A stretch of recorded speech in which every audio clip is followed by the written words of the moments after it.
ఆత్మలోని శాంతము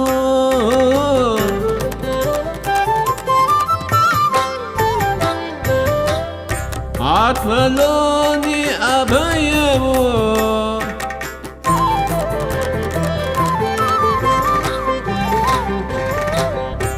ఆత్మలోని శాంతము అని అభయము ఆత్మలోని శాంతము. అందరికీ నమస్కారం అండి. ఈరోజు 80వ రోజు న్యూ ఎనర్జీ. నిన్నటి జ్ఞానానికి ఈరోజు కంటిన్యూషన్ అండి. మనం జాగృతులం అవుతున్నాం. మన ప్రేమ, మన అంగీకారమే మన దివ్యత్వానికి ఎనర్జీ. పనులు జరిగిన ఘనతను ఇతరులకు ఇవ్వవద్దు, వాళ్ళకి అది అవసరం లేదు. మనల్ని మనం పోషించుకోవాలి. మనకు మనమే థ్యాంక్స్ చెప్పుకున్నప్పుడు మన ప్రయాణం మరింత సజావుగా సాగుతుంది. మనం ఈగో గురించి ఇంతకు ముందు చెప్పుకున్నాం. మనకు మనం థ్యాంక్స్ చెప్పుకున్నప్పుడు మొట్టమొదట జరిగేది ఏమిటంటే ఈ పురుష ఈగో తలెత్తుతుంది. నాకు నేను థ్యాంక్స్ చెప్పుకోలేను అంటుంది. అలా మాట్లాడేది పురుష ఎనర్జీ అన్నమాట. దానివల్లే మనం అగ్నిగోడ దాటక ఎన్నో యుద్ధాలు చేశాం, భూమి మీద కూడా యుద్ధాలు చేశాం. దానివల్లే మనం స్పిరిట్ని క్రూరుడైన కఠినుడైన తండ్రిగా పొరబడ్డాం. మనకి మనం థ్యాంక్స్ చెప్పుకోగానే వెంటనే మన ఈగో గురించి మనకు భయం వేస్తుంది. అందుకే ఇది చాలా ముఖ్యమైన పాఠం.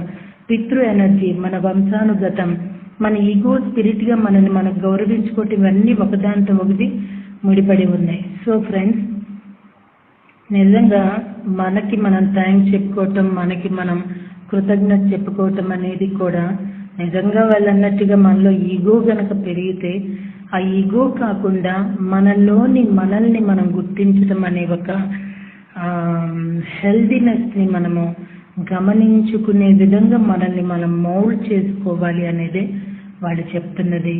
ఎప్పుడైనా సరే నేనే అనుకున్నప్పుడు, గొప్ప అనుకున్నప్పటికీ అహంకారం వస్తుందంటారు. నిజంగానండి, అహంకారం రాకూడదు. ఇంకా అహంకారమే వస్తే ఇంకా అది ఓల్డ్ ఎనర్జీ, పాత చింతకాయ పచ్చడి. ఎంతకాలము పాత చింతకాయ పచ్చడితో పచ్చడి చేస్తూ ఉంటారు. పాత చింతకాయ పచ్చడి తీసి అవతల పారేయమంటారు ఇంట్లో. లైక్ వైజ్ ఓన్లీ ఆత్మ కూడా అలానే అంటుంది. మనల్ని గమనిస్తున్న ఆవలివేద వాళ్ళు కూడా అదే చెప్తున్నారు. సో మనల్ని మనం గౌరవించుకోవాలి, మనల్ని మనం చెక్ చేసుకోవాలి, మనకి మనము అభినందించుకోవాలి, కృతజ్ఞత చెప్పుకోవాలి. నా మట్టుకు నేను అదే. బట్ నా దగ్గర గర్వం ఎప్పుడూ రాదు. నేను హామీ ఇవ్వగలనండి. నాకు వినయాన్ని నేర్పించింది. ఎందుకంటే ఏ కార్యక్రమం అయినప్పుడు నా సోలైనా కావచ్చండి, ఈరోజు భూమి మీదకి వచ్చిందంటే ఈ ప్రణాళికని నేను స్టార్ట్ చేసి పూర్తి చేసుకుంటాననే కదా. నా సోల్ ఒక స్టెప్ వేయబట్టే కదా ఈరోజు నేను ఇక్కడ జన్మ తీసుకొని వచ్చింది. అంటే ప్రథమ ప్రతిభ ఎవరిది, ప్రథమ గౌరవం ఎవరిది? సో ఇలా మనకి మనం చెక్ చేసుకుంటూ మనల్ని మనం ఇంప్లిమెంట్ చేసుకుంటూ ఉంటే అంతకు మించిన వృద్ధి, అభివృద్ధి, జ్ఞానము మరొకటి ఉండదేమో కదండి. నిజంగా ఈరోజు మీ అందరి ఆశీర్వాదంతో, ప్రోత్సాహంతో నేను నడుస్తూ ఉన్నాను, పెరుగుతూ ఉన్నది. కారణం మీరు. కానీ ఫస్ట్ స్టెప్ అనేది నాది. నేను వేశాను అడుగు అనేది. సో ప్రథమ తాంబూలం అందుకున్నది నేను. ఆ తాంబూలం మరింత ఎర్రగా పండేటట్టు చేస్తున్నది నా ఈ పయనంలో మీరు కూడా ప్రథమ పాత్రదారులు. ఇలా మనం గనక గుర్తించగలిగితేనండి వినయము అనే ఒక అవగాహన మనకు వస్తుంది. మనం ఇప్పుడు దీన్ని వ్యతిరేకించినట్లే మన నుంచి ఈ విషయాన్ని విన్న వాళ్ళు కూడా దీన్ని వ్యతిరేకిస్తారు. ఏ పురుష ఎనర్జీ ఈగోని ఎంతకాలం మనం అణగదొక్కాలని, చంపేయాలని, దాన్ని నుంచి పారిపోవాలని చూసామో అదొక ఆటంకం. ఈ ఆటంకం మనందరిలో ఉంది. స్త్రీ పురుష ఎనర్జీలు మనందరిలో ఉన్నాయి. మనల్ని మనం గౌరవించుకోవాలి. మనకి ఇక మీదట ఎక్కువగా మంచి జరుగుతూ పోతుంది. వాటన్నిటినీ మనకు మనం థ్యాంక్స్ చెప్పుకోవాలి. మొదట్లో ఇది విచిత్రంగా అనిపిస్తుంది. థ్యాంక్స్ చెప్పుకోవాలన్న భావన మనలో ఉన్నట్లయితే మన చేతిని గుండె మీద పెట్టుకుని మనకు మనం గౌరవంతో థ్యాంక్స్ చెప్పుకోవాలి.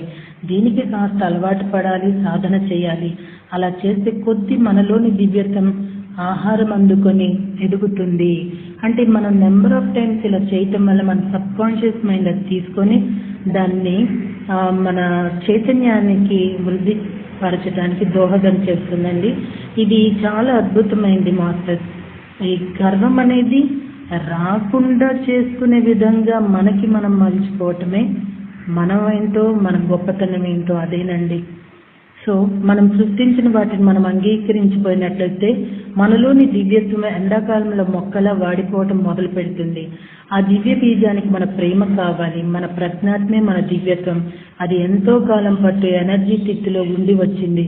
మన ప్రజ్ఞాత్మే మన నిజస్వరూపం. అది మన దగ్గరికి ఒక బిడ్డలాగా తిరిగి వస్తోంది.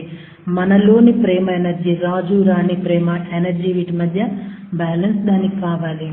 సో మాస్టర్స్, ఒకటి మనము చాలా మంది థ్యాంక్ యూ అండి, మీ ద్వారా ఇలా అందుతుంది, మీ ద్వారా ఇలా జరుగుతుంది, నా వర్క్లో భాగంగా మీరు ఇలా చేస్తున్నారు అని అంటే నాదేముందమ్మా, ఇది నేనేం చేయట్లేదు, ఇది నడిపిస్తున్నారు అని అనేస్తాము. ఇక్కడ ఒక మనిషి తెలుసుకోలేకపోతుంది ఏంటంటేనండి, పత్రి గారు ఎప్పుడన్నా ఇలా అన్నారా, నన్ను ఎవరన్నా నడిపిస్తున్నారు, ఎవరో చేయిస్తున్నారని ఆయన ఎప్పుడూ అనలా. ఏదన్నా ఇలాంటి అంటే అవునా అంటారు ఆయన, లేకపోతే చిరునవ్వులను వదిలేస్తారు. ఇలా అనటం వల్ల నిజంగా మన కృషి అక్కడ ఎక్కువగా ఉన్నా అది ఆ ప్రతిభ ఎనర్జీ మనం ఎవరినైతే అంటున్నామో వాళ్ళకి వెళ్ళిపోతుంది. ఇక్కడ మనం డమ్మీ అయిపోతూ ఉంటాము. ఇది నాకు అనిపిస్తూ ఉంటుంది అండి. మరి మీకు